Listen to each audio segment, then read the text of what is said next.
Bonjour à tous, merci d'être là pour ce webinaire sur le sujet en effet de la simulation, ou en tout cas j'ai souhaité l'appeler avec Mathieu comment aller plus loin en simulation. En effet, on avait la volonté aujourd'hui avec vous euh, de parler un petit peu plus de simulation, comment aller plus loin, surtout lorsqu'on est utilisateur principalement de la solution statique linéaire dans SolidWorks, et donc ça va vraiment être le sujet. Vous verrez par la suite des slides que voilà, on a aussi exprimé pourquoi ce webinaire a été, pour quelles raisons ce webinaire a été motivé. Mais voilà, on y reviendra. Comment aller plus loin sur la simulation. Pour nous présenter rapidement, donc encore une fois, bonjour à tous. Moi, c'est Thomas Lestume. Ça fait un peu plus d'11 ans que je travaille chez Visiative, 11 ans sur les solutions de simulation numérique. J'ai commencé chez Visiative en tant que formateur sur les produits de simulation sur toute la gamme d'Asso Systèmes, avec un passage par la suite en tant que business consultant. Et aujourd'hui, mon rôle est d'accompagner toute l'équipe commerciale France sur les sujets de simulation. Donc, si demain on est amené à discuter ensemble de la simulation, vous serez, voilà, je me grefferai certainement aux échanges pour comprendre et vous orienter. Et aujourd'hui, j'ai le plaisir d'être accompagné par Mathieu. Tout simplement, Mathieu, je vais te laisser te présenter pour que tout le monde te connaisse en tout cas. Ouais, donc merci Thomas. Donc Mathieu Jeul, moi je suis business consultant chez Visiative depuis à peu près 10 ans et mon rôle c'est d'accompagner nos clients sur leurs problématiques de simulation et d'accompagner mes collègues sur des rendez-vous avec vous pour apporter cette partie technique et essayer de comprendre et voir comment on peut vous accompagner sur ces sujets tout simplement. Et donc là j'accompagne Thomas sur ce webinaire pour qu'on puisse vous présenter quelques éléments, quelques retours d'expérience voilà, pour aller plus loin dans la simulation que la statique linéaire. Super, merci Mathieu. Au niveau de l'agenda qu'on vous propose, donc en effet, on a 1 heure devant nous, mais il y aura, on a décidé avec Mathieu de garder quand même une session assez importante de questions-réponses. Et en effet, c'est jamais facile, il faut se lancer, mais en effet, c'est le but aussi du jeu, c'est rendre cette session à la fin, en tout cas interactive. Mais on commencera par une très rapide introduction. Comme je vous le disais précédemment, on verra ensuite pourquoi est-ce qu'on a souhaité organiser ce webinaire et qu'est-ce qui a motivé cette organisation. On fera un passage justement sur, depuis le début d'année, vos sollicitations, justement, qui ont aussi motivé ce webinaire pour aller plus loin en simulation. Et justement, grâce à Mathieu, grâce au retour terrain, lui qui est proche de vous, proche de nos clients, et en effet, on fera un zoom sur les demandes les plus récurrentes. Et donc, comme je le disais précédemment, on finira par une session de questions-réponses si il y a des sujets que vous souhaitiez voir qui n'ont pas été vus, ou si vous avez des questions par rapport à ce qui a été présenté. Voilà. En termes d'introduction, voilà, je voulais utiliser ce slide, mais simplement pour vous dire, voilà, vous connaissez Visiative. Visiative, c'est 35 ans qu'on est partenaire d'Asso Systèmes, qu'on accompagne les PME ETI dans l'intégration des solutions CAO, de gestion de données, mais également de simulation. C'est vrai que depuis maintenant de nombreuses années, la simulation est au cœur de nos préoccupations pour toujours mieux vous accompagner. On s'est, si je puis dire, calibré par rapport à ça. On a une équipe support certifié, on a une équipe de formateurs liés à la simulation sur toute la gamme d'Asso Systèmes, on a une équipe de business consultants dont fait partie Mathieu. Et en l'occurrence, pourquoi est-ce qu'on s'est staffé par rapport à cet enjeu de simulation? Tout simplement parce qu'on est convaincu que la simulation aujourd'hui dans votre développement produit, elle est essentielle à votre innovation. Et aujourd'hui, c'est vrai qu'on vous accompagne dans ces enjeux de simulation multiphysique, pas que de l'analyse structurelle, et on le reverra ensemble par la suite. Mais voilà, pour booster votre innovation, pour vous aider à faire des choix plus rapidement dans vos processus de conception et pour valider également vos choix que vous faites pour gagner en confiance. On y reviendra de toute manière. Évidemment, en un slide très, très rapide, la simulation numérique, et je pense que de toute manière aujourd'hui, la plupart des personnes présentes sont des personnes qui utilisent déjà la statique. Donc, typiquement, ce slide, c'est déjà un petit peu, vous êtes déjà des convaincus, si je puis dire ainsi. Mais en effet, la simulation, pour comprendre le fonctionnement de mes conceptions, comprendre l'impact de mes choix, explorer ce sera aussi un sujet qu'on abordera ensemble parce que c'est une demande que vous nous faites. C'est OK, je fais de la statique, c'est un bon début, mais comment je peux gagner en automatisme pour aller mieux explorer mes conceptions, différentes dimensions, différentes choses, différents tests, dans une volonté de réduire les prototypes physiques, en effet, et évidemment optimiser. C'est un sujet qu'on abordera aussi parce que c'est récurrent. En effet, optimiser mes conceptions, alléger, surtout dans un contexte actuel où le coût des matériaux s'envole. Et donc, en effet, voilà. Donc, la simulation pour comprendre, explorer et optimiser. Pourquoi est-ce qu'on a décidé de faire ce webinaire? Tout simplement, j'ai envie de dire, c'est un retour terrain. C'est un retour terrain depuis le début de l'année. Et Mathieu, je pense que tu en es le premier, comment dire, enfin, tu es le premier qui fait face à ça par rapport aux demandes qui nous parviennent. Mais en effet, le contexte actuel fait que vos demandes se sont démultipliées pour aller plus loin. Alors, j'ai essayé de lister en effet avec Mathieu pourquoi vos demandes se sont multipliées pour aller plus loin en simulation. En effet, je l'ai déjà dit un petit peu, mais un contexte actuel qui nous demande en effet de numériser les tests, et ça devient crucial en effet. Un besoin toujours, ça ça a toujours été le cas, mais d'accélérer le développement produit. J'en parlais précédemment, mais gagner en confiance. C'est vrai que sans simulation, on fait des choix, on va au bout d'un projet. Parfois, on se rend compte que les choix qu'on a faits sont pas les bons, et donc en effet, intégrer la simulation beaucoup plus tôt dans les projets, ça permet de gagner en confiance, clairement. Réduire les coûts. En effet, je disais le contexte actuel, mais en effet, les matériaux, le coût des matériaux, ça s'envole en ce moment, et donc en effet, la numérisation, le prototypage virtuel devient essentiel par rapport à du prototypage physique, clairement, ou en tout cas de réduire ce prototypage physique. Des demandes clients. En effet, vous nous avez partagé en effet depuis le début de l'année que vos clients deviennent aussi de plus en plus exigeants. Peut-être que historiquement, et je le remets entre guillemets, ils se satisfaisaient d'une validation statique, clairement, par une analyse statique, mais aujourd'hui, ils vous demandent aussi plus, et on le reverra ensemble par rapport à ce qu'ils vous demandent en plus, clairement. Et en effet, parce que la statique linéaire, et tout ça c'est en lien, n'est pas forcément toujours suffisante pour aller justement correctement dimensionner un système ici. C'est vrai que la statique, c'est à l'instant T, et parfois on a besoin d'aller un peu plus loin sur un fonctionnement parfois dynamique, vibratoire, et j'en passe. Évidemment, la volonté d'explorer de manière plus automatique, j'en parlais précédemment aussi, d'utiliser notre aspect je conçois, j'ai des dimensions et j'aimerais pouvoir faire des plans d'expérience. Recherche de nouveaux matériaux dans un gars d'optimisation. Ouais, j'ai souvent utilisé telle matière, tiens, j'ai besoin d'innover, de me réinventer. Et donc, en effet, je me pose la question, tiens, est-ce que de nouveaux matériaux, parfois moins chers, plus écologiques, j'en passe, les raisons sont nombreuses, mais d'aller explorer de nouveaux matériaux. Et évidemment, tout ça pour aller booster votre innovation. Et donc, voilà, les besoins s'en font ressentir d'avoir plus d'outils de simulation à votre disposition. Ce style-là, je l'ai construit très sincèrement grâce à Mathieu, parce que c'est les sujets qui lui sont remontés le plus souvent. En effet, depuis ce début d'année, vous nous sollicitez en effet sur des sujets en effet de fatigue, de durée de vie. Vous qui faites en effet principalement de la statique pour valider à l'instant T, vous nous avez demandé en effet, tiens, on me demande des comptes sur la durée de vie, on me demande des comptes sur l'analyse vibratoire, comment se comporte parce que j'ai un moteur, parce que je vais installer mon système dans un endroit où il faut que je valide par rapport à des normes, peut-être par rapport à des séismes, par rapport à ce type de choses. Le flambage, parce que j'ai des cas en compression. Mathieu, tu m'as aussi remonté beaucoup la thermique. La thermique, c'était un sujet qui revient énormément.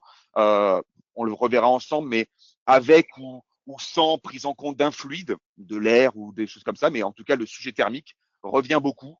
Lié à ce sujet avec fluide, les pertes de charge, mieux dimensionner les écoulements quand on a justement des notions de piping, de choses comme ça, mieux comprendre le comportement de nos fluides dans nos systèmes. les connexions mécaniques, en effet, mieux appréhender les choix que l'on fait quand on veut utiliser des boulons, des axes, des soudures, les soudures aussi, hein, en effet, et il y a peut-être aussi des liens avec la fatigue sur les soudures. Euh, d'autres points que vous nous remontez, en effet, j'en parlais aussi précédemment, l'automatisation, l'optimisation paramétrique, l'optimisation topologique, aller rechercher de nouvelles formes pour alléger nos systèmes. Des sujets qu'on verra clairement aussi, les ressources informatiques. Parce que de toute manière, vos besoins étant en évolution, les simulations évoluent aussi. Donc, vous nous faites part en effet de sujets, en effet de ressources informatiques, de vos ordinateurs déjà en place, comment aller plus loin là-dessus. Donc, en effet, des sujets qui sont ouverts liés au cloud. Et derrière aussi, l'efficacité, la productivité, ce lien, cette parallélisation entre la CAO et la simulation. Comme la simulation prend une part importante dans votre quotidien, eh bien une volonté de pouvoir en effet, et c'est un point dur souvent, de pouvoir paralléliser mes conceptions, mes projets de conception et ma simulation, de pouvoir faire les deux en même temps. Voilà, pour aussi toujours être plus efficace, plus efficient par rapport à ça. Et enfin, aussi de nouveaux sujets liés au slide précédent, mais la recherche de nouveaux matériaux. Et donc, vous nous faites part parfois de projets où les déformations vont devenir permanentes, mieux anticiper la fabrication de certaines choses, donc des déformations permanentes, des grandes déformations matériaux, des simulations qui en effet peuvent rester statiques, mais besoin de faire des grands déplacements et donc les contacts vont devenir importants pour vous, les évolutions de contact avec ou sans friction, des aspects sécuritaires également avec des demandes qui évoluent aussi sur des chocs, des impacts, aussi des notions de transport qui commencent à être qui commencent à arriver aussi de votre part.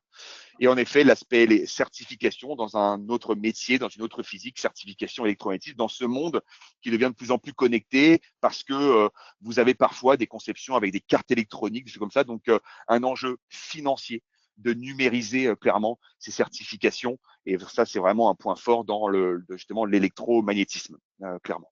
Maintenant, le timing de ce webinaire ne permettra pas qu'on couvre tous les sujets. Et c'est pour ça que j'ai demandé de cette liste-là à Mathieu de me faire une sélection, encore une fois, en fait, un peu l'entonnoir, clairement, pour qu'on puisse se concentrer ensemble sur certains sujets qui sont vraiment prépondérants. Et en effet, ce qu'on vous propose aujourd'hui, c'est qu'on aille un petit peu zoomer ensemble comment aller plus loin sur les sujets qui sont vraiment quotidiens pour nous, que vous nous faites part, mais en effet sur l'analyse vibratoire, la thermique, les connexions mécaniques. Et après, j'ai fait 3 grandes familles qui résumeront les boîtes, en effet, avec le sujet optimisation, où je laisserai vraiment la parole à Mathieu sur ce sujet-là, et les non-linéarités, en effet, avec ces fameuses grandes déformations permanentes et les contacts. Et en fait, derrière, le dernier sujet, ce sera en effet la productivité, les ressources IT, le cloud et la parallélisation. Voilà ce qu'on vous propose un petit peu pour aujourd'hui. Donc, sans perdre plus de temps, rentrons de suite dans le premier sujet. Ils sont rangés dans l'ordre, hein, si je puis dire ainsi, mais on voulait aborder avec vous, en effet. Tu n'hésites pas évidemment à m'interrompre, à compléter en effet, mais autour, on va commencer avec le vibratoire, les analyses vibratoires. C'est vrai que principalement aujourd'hui, vous faites de la statique et au quotidien, et je ne parlerai pas à ta place, Mathieu, mais souvent, vous nous demandez, voilà, je vais avoir besoin d'extraire, par exemple, c'est un premier niveau, mais d'extraire les modes propres de ma structure parce que j'ai un équipement qui vibre, qui tourne, par exemple un moteur. Et donc, en l'occurrence, on peut en effet, dans ces moments-là, se poser les questions, les performances produits liées aux vibrations, est-ce que j'utilise des normes? Et tout simplement en vidéo, voilà ce que ça donne, intégré dans SolidWorks ici, mais 2 niveaux dans cette vidéo. Un premier niveau où, comme je vous le disais précédemment, la demande que vous nous faites, c'est OK, je souhaite extraire les modes propres de ma structure. Je vais essayer de mettre en pause ici, mais on le voit directement. Je suis dans mon interface SolidWorks, je connais mon étude statique. Eh bien, je peux en effet aller d'une étude statique, proposer une étude fréquentielle pour justement extraire les modes de fréquence, un certain nombre qu'on a choisi pour comprendre quels sont les modes peut-être à éviter dans ma conception. Une question qui se pose, et souvent Mathieu, et là je me tourne vers toi, la question qui se pose c'est, ok, j'ai mis en pause la vidéo ici, on voit une interface SolidWorks, mais je connais la statique. Est-ce que passer à du fréquentiel demande en effet des compétences importantes pour justement passer cette étape, d'aller plus loin justement dans cette notion fréquentielle? Qu'est-ce que tu peux nous en dire par rapport à ça? Ouais, donc non, effectivement, si on connaît la partie statique linéaire, en fait, la partie fréquentielle va être assez facile à prendre en main, dans le sens où en fait, on s'appuie sur ce socle de statique, donc tout ce qui va être application des matériaux, définition du maillage, des conditions limites et des connecteurs. Et par la suite, en fait, on va juste devoir essayer de bien comprendre comment aller chercher l'information de cette étude, comment un peu régler ces paramètres pour tout simplement aller regarder ce qui nous intéresse. Mais la prise en main de ce type de produit est assez rapide et pour des utilisateurs de statique, il n'y a pas de difficulté, quoi. Ouais, donc ça veut dire en gros qu'on voilà, on évolue en simulation, on peut répondre à un besoin quand on a ce besoin en effet d'extraire ces modes, de mieux comprendre. Bon bah Mmh. en tout cas la marche n'est pas très haute, si je puis dire ainsi, pour passer ce cran et pouvoir mieux répondre à ses clients si on a cette demande-là, en tout cas. Mmh. Là, j'ai mis la vidéo en pause sur la première étape, mais dans l'analyse vibratoire, derrière, il y a aussi d'autres étapes. J'en parlais dans les questions qu'on peut se poser, c'est en effet répondre à des normes.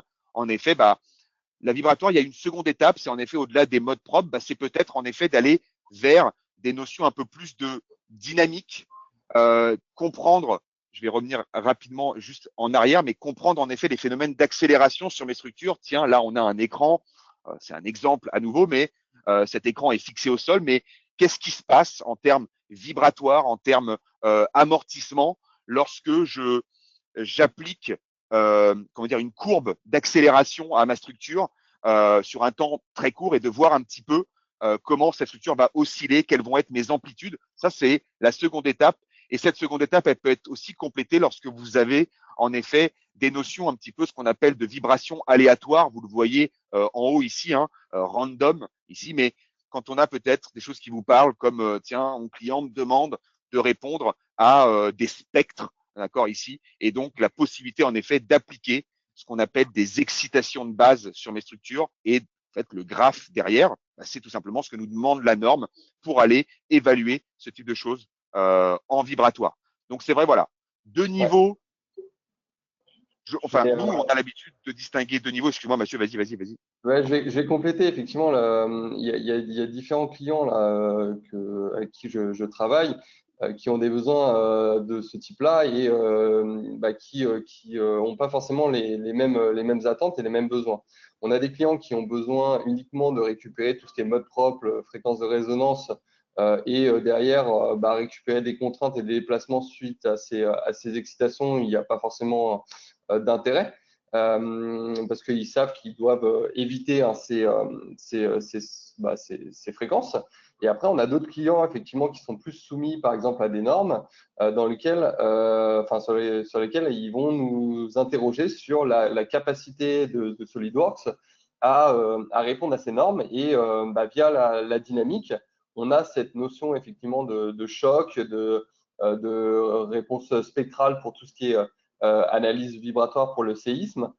Et derrière, en fait, on va s'appuyer sur cette base de fréquence et on va juste continuer un petit peu d'aller plus loin sur la mise en données pour gérer cette partie dynamique et pour répondre à ces besoins. Et donc là, typiquement, on peut très facilement, donc la notion de choc, hein, c'est tout simplement une accélération brutale en un laps de temps très, très court. Et en fait, derrière, via ce type d'études, on va être en capacité de venir calculer et déterminer tout ce qui est déplacement, déformation, contrainte due à un choc, par exemple, et voir aussi les oscillations résultantes suite à cette accélération brutale, quoi. Voilà. C'est Mathieu. Donc ça, voilà, c'était le premier sujet. Je vais reprendre la main. Hop, ici. C'est le premier sujet, c'était l'analyse vibratoire. Évidemment, le temps ne nous permet pas de rentrer dans tous les détails, mais c'est pour ça que derrière, il y aura une session de questions-réponses. Et évidemment, à la suite de ce webinaire, si vous souhaitez en savoir plus, voir des choses un peu plus précises par rapport à votre quotidien, c'est tout à fait possible. On sera à votre disposition sans aucun problème. Le deuxième sujet, justement, qui ressort un petit peu du lot, c'est en effet la thermique.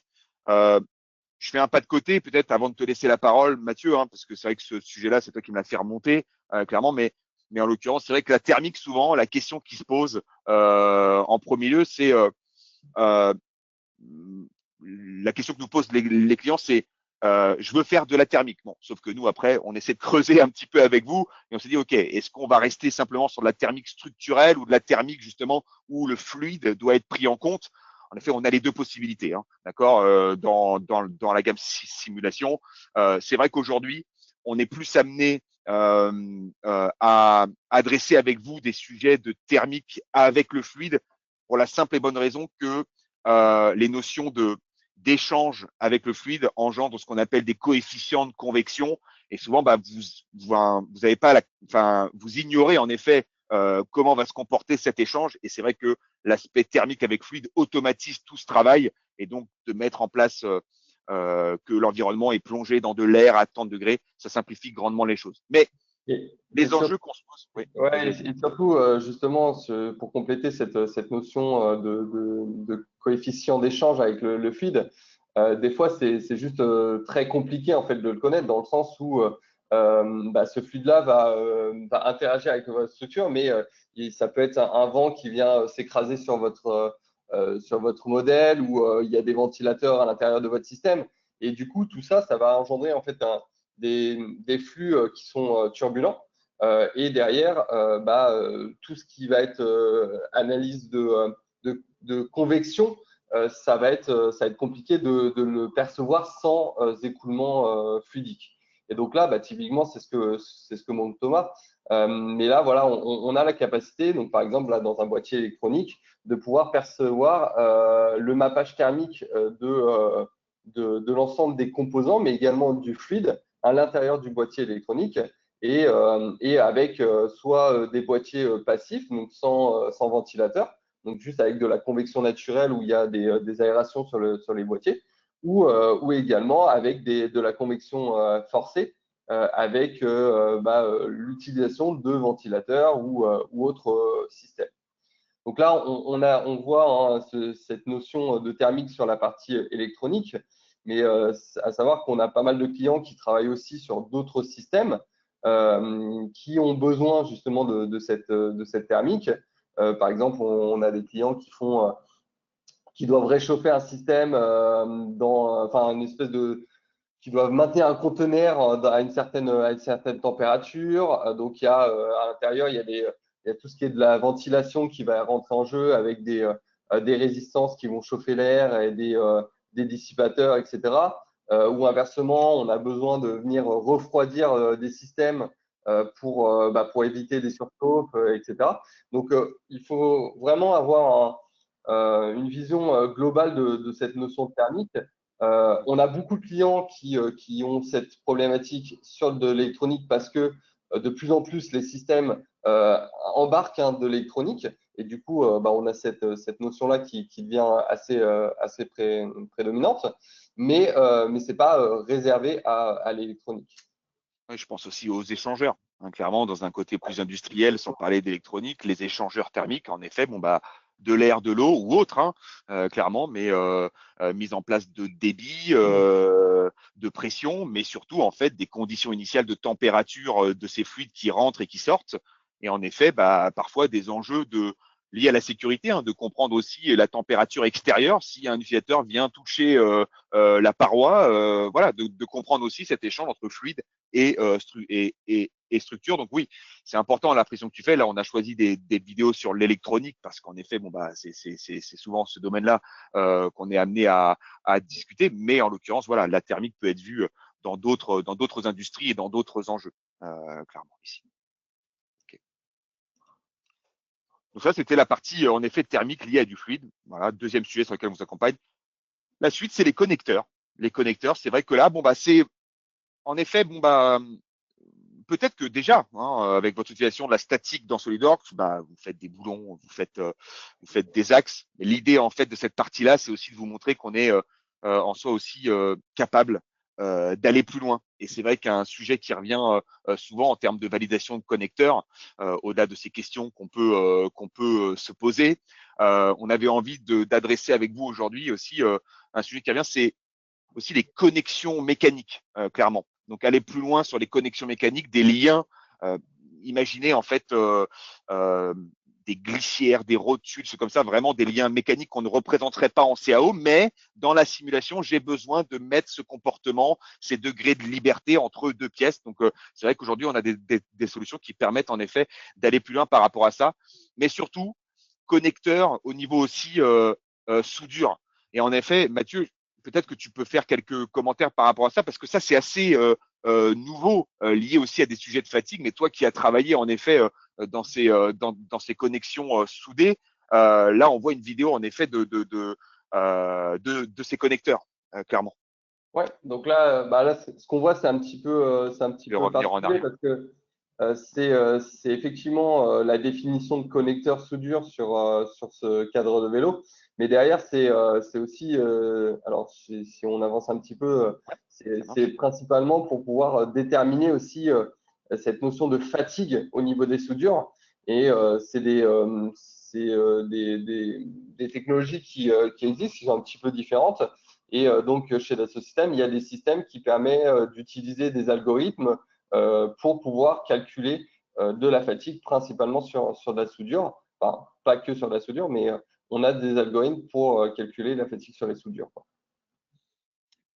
La deuxième partie de la vidéo, c'est aussi, voilà, on voulait faire un pas de côté aussi, mais par rapport, comme je le disais, aux liaisons cinématiques, de créer aussi du mouvement, des glissières, des rotules. Et vous voyez ici la mise en place, en effet, d'un scénario avec, en effet, du grand déplacement. On y reviendra dans un autre sujet, vous l'avez compris, mais en effet, en fait, la volonté aussi de pouvoir piloter le déplacement de corps par des translations, des rotations et de mieux piloter et de pouvoir créer justement des scénarios plus complexes en simulation qui entraîne en effet, bah, c'est vrai qu'en statique linéaire, compliqué de le faire. Et quand on a besoin de faire un peu plus de mouvement, bah, en effet, ça devient intéressant.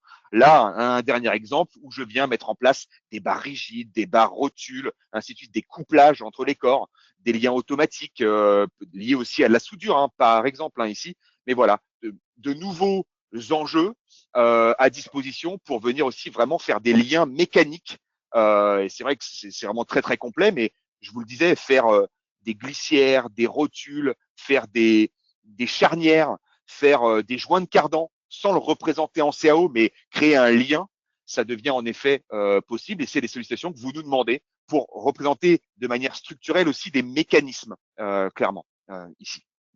Voilà un petit peu le sujet qu'on voulait aborder déjà dans cette première phase avec vous. Ici. Le deuxième point, on voulait revenir un petit peu sur le sujet boulon, boulon, avec justement ce petit modèle. Alors c'est une vidéo qu'on a un petit peu accélérée évidemment, mais qui part en effet d'une conception SolidWorks.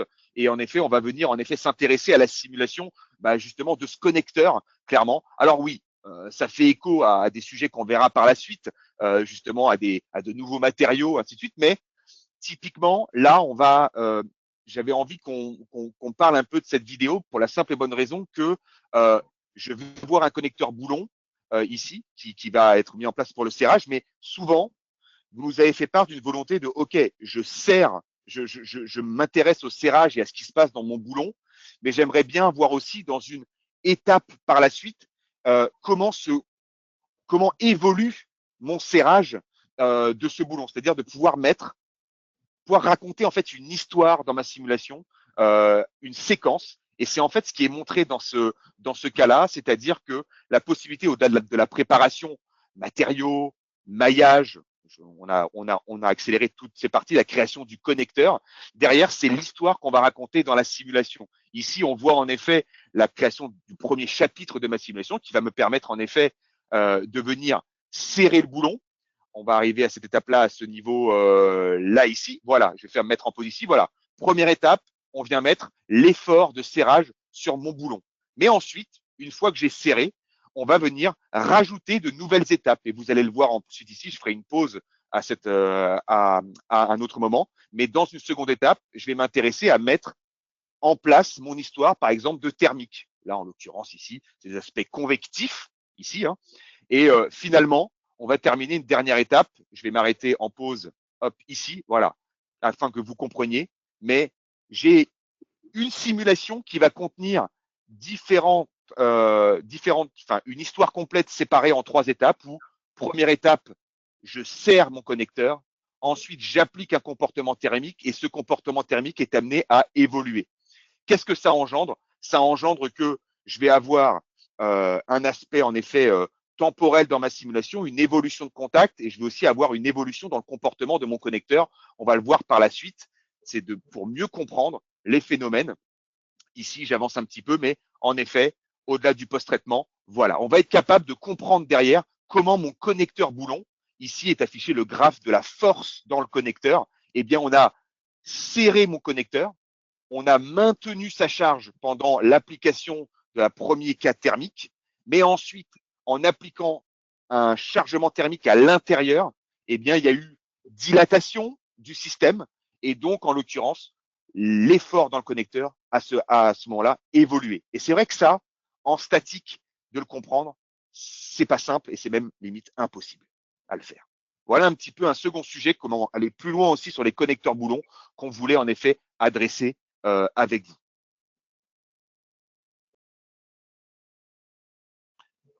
La suite, Mathieu, là, tu es l'expert de cette partie sur l'automatisation, aller plus loin justement avec les enjeux un petit peu modélisation, simulation, utiliser le potentiel de la CAO et donc des esquisses que l'on fait, des, des dimensions qu'on a pu appliquer pour aller faire des plans d'expérience ou aller rechercher de nouvelles formes. Je te laisse la parole sur ce sujet-là. Ouais.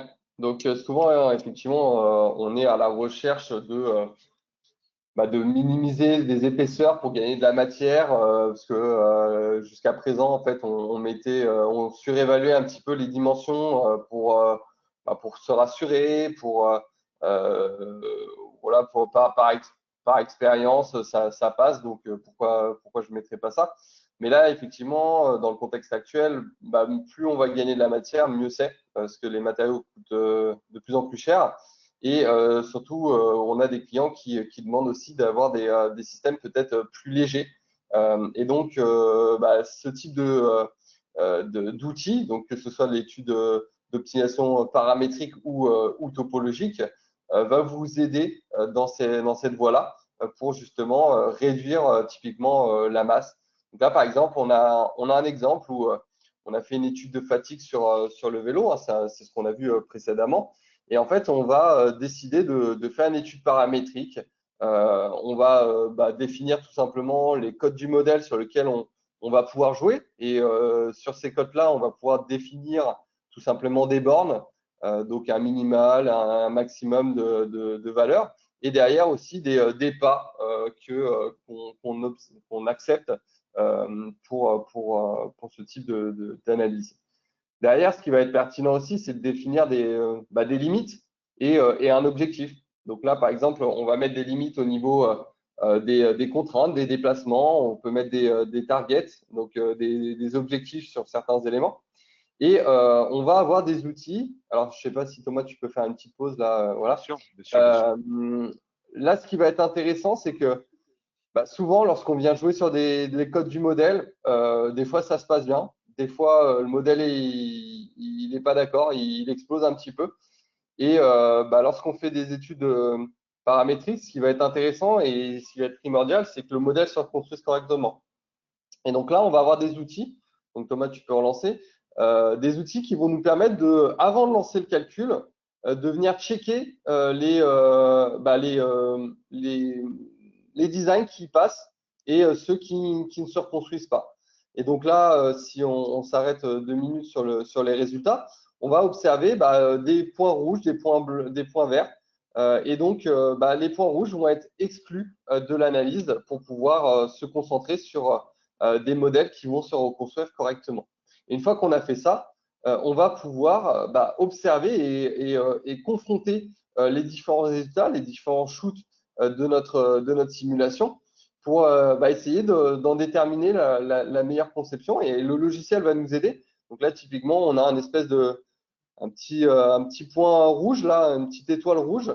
C'est le logiciel qui nous indique que c'est cette configuration qui répond au mieux à l'ensemble de nos critères. Voilà. Et donc derrière, on a cette capacité, si on souhaite, de venir confronter les trois, par exemple, les trois meilleurs designs pour bien analyser les résultats et derrière, nous permettre nous-mêmes de faire le choix, de dire je veux garder cette configuration-là. Et donc là, voilà, par exemple, on a un outil qui va nous permettre de venir reconstruire la géométrie dans la configuration qu'on aura sélectionnée. Donc voilà un exemple d'optimisation qu'on est en mesure de réaliser. Et après, il y a une autre. Alors Thomas, je veux bien que tu fasses une petite pause. Pardon. Il y a une autre typologie d'optimisation qu'on va pouvoir faire, c'est de l'optimisation topologique. Donc là, à contrario de ce qu'on vient de voir, là, c'est un petit peu la simulation qui va driver la géométrie. D'accord? Donc là, on va dire, OK, j'ai cet espace de travail. Essaye de déterminer quelle est la géométrie qui répond au mieux à mes critères.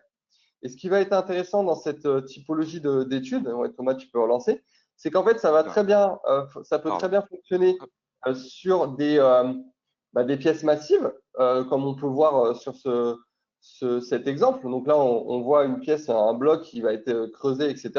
Ça marche aussi sur tout ce qui va être tôlerie, où là, en fait, on ne va pas forcément chercher vraiment à venir réduire l'épaisseur, mais on va pouvoir venir essayer de rigidifier la tôle. Donc, c'est ce qu'on va voir juste après. Donc là, c'est ces éléments-là. Donc là, on va pouvoir essayer de déterminer à quel endroit mettre des raidisseurs pour que on vienne minimiser justement cette flexion, ces déplacements au niveau de la tôle. Et vas-y, tu peux lancer. Et de la même façon, on a ce même concept dans l'écoulement fluidique. Donc là, c'est pas forcément gagner de la masse, c'est plus essayer de minimiser la perte de charge dans le système. Et du coup, pareil, ça va nous permettre de définir une forme de la canalisation qui va nous permettre de répondre à ces besoins et ces attentes. Je voulais juste revenir, Mathieu, quand même sur une précision importante. Je pense qu'on le voyait ici. Hein. C'est aussi Oui, dans cette optimisation topologique de la géométrie, c'est aussi de pouvoir choisir en effet le moyen de production, si je puis dire ainsi, hein, imprimer, usiner, mouler et d'autres sujets pour pouvoir comparer aussi la meilleure stratégie, hein, faire un choix sur la meilleure moyen de production, clairement. exactement. C'est ce qu'on voit Là, c'est ici à vraiment, l'écran. j'ai mes différentes possibilités suivant les modes de fabrication que j'ai testés. Et derrière, c'est un tableau qui va me permettre de gérer mes KPI, donc en priorisant des capteurs. Et derrière, ça va me permettre de récupérer un scoring de chacune des conceptions pour pouvoir m'aider à déterminer quelle est pour moi la meilleure conception qui répond à mes à mon cahier des charges, tout simplement. Merci Mathieu, merci pour ça.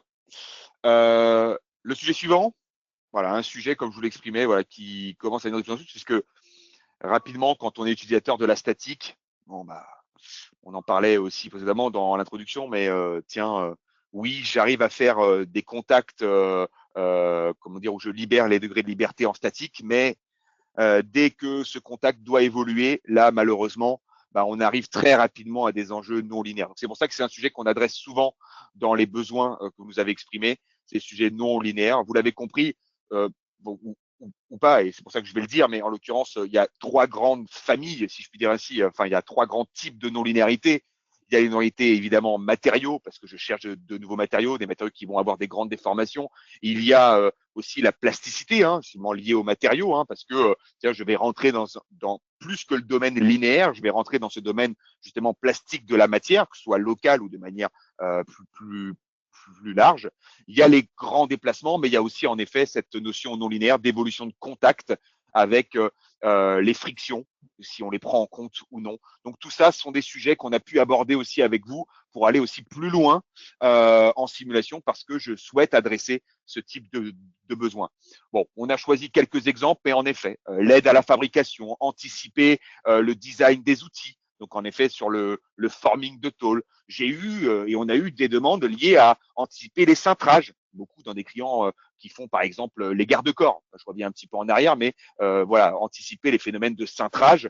Toujours le choix d'un outillage, parce qu'on a beaucoup de clients qui font en effet des outillages, et donc en effet, ils ont besoin de valider le design de cet outillage, voir si derrière, de manière numérique, est-ce que ça va être, ça va donner des choses correctes lors de la production, tout simplement. Donc en effet, des déformations permanentes ici, emboutissage, on le voit ici, des certissages, hein, clairement, de câbles, des simulations certes un peu plus avancées, des simulations un peu plus dynamiques avec des plastifications ici. Mais voilà, c'est le type de choses, l'aide à la fabrication qu'on est capable en effet de faire lorsqu'on veut adresser des sujets non linéaires. Je regarde s'il y a des sujets un petit peu intéressants, mais beaucoup utilisés dans le médical aussi, hein, pour tout ce qui est poche, en effet, tout ce qui est en effet les poches de perfusion et choses comme ça. On accompagne beaucoup de clients dans ce domaine-là. Et en effet, les matériaux un peu plus complexes de type caoutchouc. On a d'autres vidéos qui le montreront, mais voilà, la deuxième partie, c'est en effet cette notion de contact, en effet d'évolution de contact. Je vais mettre en pause, mais voilà. Là, en effet, je peux, même si j'ai peut-être un grand déplacement, mais le plus important qu'on voulait montrer ici, c'est que mon contact évolue. Il n'y a pas au niveau du contact, comment dire, une plastification de matière ou quoi que ce soit. Même sur cette pièce plastique, on reste dans un domaine élastique de la pièce. Maintenant, le contact évolue, donc on a besoin d'avoir un solveur non linéaire pour pouvoir piloter cette évolution au cours du temps et pouvoir le mesurer, tout simplement. Et donc, en effet, c'est pour ça que le non linéaire devient aussi intéressant. Mais en effet, je vous en parlais, les matériaux de type caoutchouc, aller vers ces notions de contact très complexes, des pièces de corps qui se toucheraient elles-mêmes, ce qu'on appelle l'autocontact, parce qu'on a atteint d'énormes déformations. C'est des choses qu'on est capable, en effet, d'adresser. Là, par exemple, un joint, par exemple, de porte ou de douche, peu importe, mais voilà ici, différentes notions. Il y a aussi ces notions de contact avec, par exemple, des matériaux comme la mousse. Les connecteurs, on les revoit avec ici, voir les contacts entre des joints, ainsi de suite. Et j'avais vu une petite vidéo assez intéressante au-delà de celle-ci, mais c'était encore un lien avec des connecteurs ici. Mais voilà, aussi des enjeux qui reviennent beaucoup, c'est euh, tout ce qui est validation de filetage. Hein, on nous demande beaucoup de choses, c'est aussi lié à de la fatigue derrière aussi, mais la notion de contrainte dans les contacts liés au filet, des notions d'arrachement, de choses comme ça, c'est des choses qui reviennent clairement ici. Voilà un petit peu le sujet non linéaire qu'on voulait adresser avec vous, que ce soit en termes de recherche de nouveaux matériaux, recherche de déformation permanente et également, en effet, les grandes notions, par contre, celle-ci, les contacts, clairement. Le dernier point, c'est la productivité. Il y aura deux volets dans cet aspect productivité qui nous ont été remontés depuis le début d'année. C'est en effet une volonté de parallélisation des tâches CAO et simulation et en effet la notion d'IT, de puissance calcul, d'aller vers des notions qu'on entend beaucoup aujourd'hui, c'est d'utiliser le cloud pour nos simulations. En effet, je voulais mettre une petite touche d'humour. Et merci Mathieu pour cette illustration que tu m'as fournie. Mais en effet, parce que voilà, on vous pose la question, est-ce que c'est du vécu? Parce qu'en effet, on conçoit, on simule, et vous vous en rendez compte, tout simplement, quand vous lancez la simulation, eh bien, c'est l'interface SolidWorks se bloque. Voilà, disons les choses clairement, et on ne peut pas continuer à travailler sur SolidWorks. Il faut attendre que la simulation se termine. Alors, vous allez me dire, sur une analyse peut-être statique, les calculs sont relativement courts. Le temps d'aller chercher un café et le calcul est terminé. C'est dans certaines situations. Parfois, c'est pas le cas. Hein. Parfois, même une statique un peu plus complexe, elle peut durer un peu plus de temps que 3 minutes. Clairement, on en est conscient. Et donc, forcément, derrière, une session CAO bloquée, on ne peut pas continuer à travailler sur des choses. Donc, les sujets, c'est comment ne plus bloquer la CAO, comment optimiser mes licences. Parce que un produit intégré dans la CAO, c'est en effet une licence de conception qui est consommée. Ça engendre évidemment une perte de productivité et évidemment des itérations de simulation qui peuvent être longues. Et donc, l'idée, en effet, c'est qu'aujourd'hui, et là, je vais te laisser la parole, Mathieu, parce que ça, en effet, tu y fais face au quotidien, mais c'est peut-être aujourd'hui de se poser la question, tiens, est-ce qu'il n'y aurait pas des solutions pour paralléliser CAO simulation et derrière, comme mes simulations évoluent, peut-être se complexifient, on l'a vu par rapport à des contacts, par rapport à du non linéaire, mais d'aller chercher plus de ressources sans avoir à toucher à mon IT chez moi, d'aller chercher plus de ressources sur le cloud. Est-ce que tu peux nous en dire, Mathieu, sur ça? Ouais, effectivement, l'idée, c'est d'éviter de se staffer, de surstaffer pour quelques moments de calcul.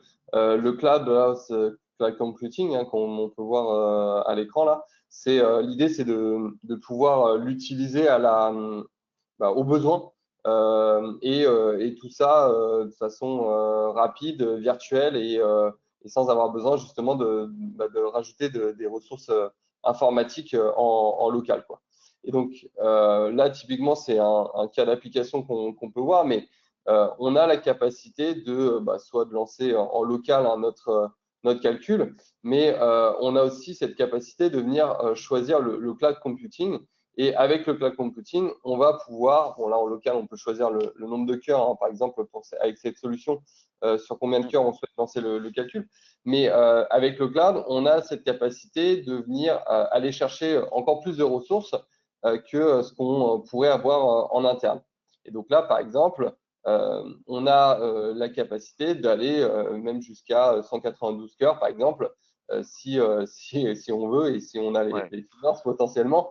Mais Rares sont nos clients qui vont à 192 cœurs, mais l'idée aussi, c'est le que besoin voilà, on n'a pas souvent besoin pendant d'aller des, aussi loin. non, c'est clair, mais moi, ce que je rencontre aussi beaucoup, c'est des clients qui ont besoin de faire, on en parlait avec cette parallélisation, enfin cette Ouais. recherche, cette exploration, c'est de faire plusieurs calculs en même temps et donc d'aller explorer différentes stratégies en même temps. Et là, le cloud devient intéressant parce que faire plusieurs calculs, 4 ou 8 heures en même temps en fonction de la complexité, là, ça devient possible. Et donc d'aller justement coupler en fait les notions qu'on a vues d'automatisation et de cloud ensemble pour être plus efficace, clairement. Et surtout, continuer à bosser sur de la CAO en même temps. Et ça, c'est important. Ça, c'est la notion très importante. Ouais. Voilà, tu vas pouvoir passer. Et justement, ce qu'il faut savoir, c'est que la puissance que vous avez sur votre machine et la puissance que peut avoir le cloud d'assaut est différente. C'est-à-dire que là, bien sûr, hein, plus vous allez utiliser de cœur en local, plus le calcul va être rapide. Donc là, par exemple, pour un cas donné, on passe de 35 minutes à 13 minutes avec 8 cœurs. Mais ce qu'il faut savoir, c'est que pour la même puissance de calcul, c'est-à-dire 8 cœurs, sur le cloud d'assaut, on n'est qu'à 11 minutes. Donc, on a déjà gagné 2 minutes. Là, on est sur un calcul statique linéaire. C'est encore plus impressionnant lorsqu'on est sur du calcul explicite, par exemple, avec des chocs, des choses comme ça. Là, on gagne encore plus de performance avec le cloud. Voilà.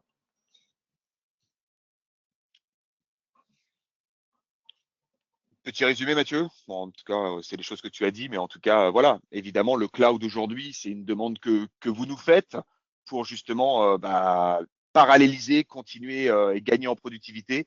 Mais c'est évidemment, au lieu d'investir sur de l'IT chez nous pour changer de machine, parce qu'aujourd'hui, peut-être que vos besoins de simulation évoluent, mais que la machine, elle est très adaptée pour faire vos tâches de conception. Donc, il n'y a pas besoin en fait d'investir plus malgré qu'on ait besoin de faire de la simulation. Donc, le cloud répond à ça, c'est-à-dire que je n'investis pas sur de l'équipement interne en plus. Mathieu l'a dit, c'est vraiment adapté aux besoins. Ça, on a aussi des notions qui peuvent répondre à des pics de charge. Donc, ce dont j'ai besoin quand j'en ai besoin, c'est évidemment une puissance de calcul décuplée, mais c'est aussi un monitoring à distance. On peut surveiller, en effet, pendant qu'on continue à faire autre chose, hein, nos tâches de conception, on surveille l'évolution de son calcul. Et j'ai envie de dire, si je reviens à l'image où on voyait la personne, la tête qui doit attendre, la tête sur l'écran, enfin sur le clavier qui attend la fin de son calcul, et j'en ai oublié ce que je voulais dire, mais en l'occurrence, voilà, je parallélise entre CAO et simulation. Et oui, plus besoin, parce que c'est souvent ce que nous disent nos clients, c'est quand j'ai un gros calcul à faire, j'attends le soir avant de lancer le calcul parce que je sais que je vais être bloqué dans mes tâches. Donc, je prépare et je continue à travailler sur ma CAO, ce que j'ai à faire, et j'attends le soir avant de lancer. Bon, c'est des sujets, le cloud permet de se dire, j'ai plus besoin d'attendre le soir pour lancer un calcul. Ça m'empêchera pas de continuer à travailler sur d'autres tâches. Donc, voilà à tous les sujets qu'on souhaitait faire un focus avec vous. Évidemment, le temps ne permet pas de rentrer dans le détail de chaque chose, mais j'espère que vous l'avez compris que Mathieu comme moi, on est là à la suite de ce webinaire si vous souhaitez qu'on aille ensemble échanger de manière individualisée, hein, évidemment, sur vos sujets à vous, si vous souhaitez comprendre des choses de manière un peu plus précise. Mais en tout cas, voilà, notre accompagnement pour aller encore plus loin, vous l'avez compris, évidemment, on aura parlé pas mal d'analyse structurelle, mais aussi de dynamique des fluides aujourd'hui. Mais sachez que voilà, on vous accompagne aussi sur d'autres enjeux qui n'auront pas été forcément abordés aujourd'hui, comme l'injection plastique, comme l'électromagnétisme. C'était une brique qui était affichée sur la certification, sur la cinématique, hein, le mouvement, ce qu'on appelle le multi-body system, la mise en action des mécanismes pour aller calculer les accélérations, les vitesses, les efforts entre les pièces, le dimensionnement des moteurs. Mais aussi un autre enjeu aujourd'hui, c'est l'aspect collaboratif, la revue. On avait vu quelques extraits de cette revue, d'aller comparer différentes choses. Ça fait partie de la revue de simulation. Mais aujourd'hui, on a un enjeu très fort sur la collaboration. Comment une personne qui fait les simulations peut aussi partager cette information en interne aux personnes qui sont partie prenante dans un projet sans avoir à passer par un Word, par un PDF, par une note de calcul. Parce que quand on est au début d'un projet, une note de calcul ne se justifie pas. On se dit aujourd'hui que, en effet, partager un résultat en 3D dans un viewer, ça devient quand même un peu plus intéressant et c'est les sujets justement qu'on adresse dans cette partie revue. Le tout, en effet, avec une volonté vraiment, et vous le verrez, vous l'avez peut-être déjà vu dans des communications d'Assosystème, c'est qu'aujourd'hui, la volonté forte, quand on est utilisateur de SolidWorks pour la conception et qu'on a des enjeux liés à la simulation, c'est de répondre à cet enjeu mode sim que vous voyez en haut à droite, c'est-à-dire un mot qui a été fait pour lier en fait de manière très forte la modélisation et la simulation. Je modélise, je simule, je modifie, la simulation se met à jour. C'est l'idée de cet aspect mode sim.